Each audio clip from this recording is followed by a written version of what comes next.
ఇది ఒక గ్లాస్ తాగితే పేగుల్లోని గట్టి మలం లూజ్ అవుతాయి. మీరు రోజు మలాన్ని విసర్జించకపోతే అవి పేగుల్లో పేరుకుపోయి అనేక సమస్యలను కలిగిస్తాయి. మనం తిన్న ఆహారం జీర్ణమై దాని నుంచి వెలువడే అనవసర వ్యర్థాలు మల విసర్జనగా విసర్జించబడతాయి. కానీ అవి జీర్ణం కాని ఆహారంతో తీసుకుంటే మలబద్ధకం ఏర్పడుతుంది. దీనికి పరిష్కారం అవసరమైన వస్తువులు: కరక్కాయ పొడి, మెంతి పొడి, నీరు.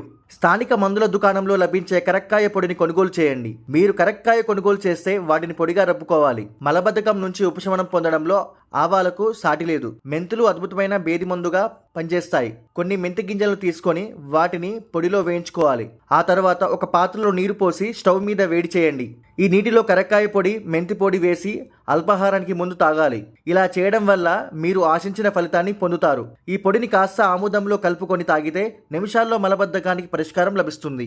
కడుపులోని మలమంతా పోయిన తర్వాత మజ్జిగ లేదా మంచినీరు వంటి శీతలీకరణ ఆహారాలను తీసుకోవాలి.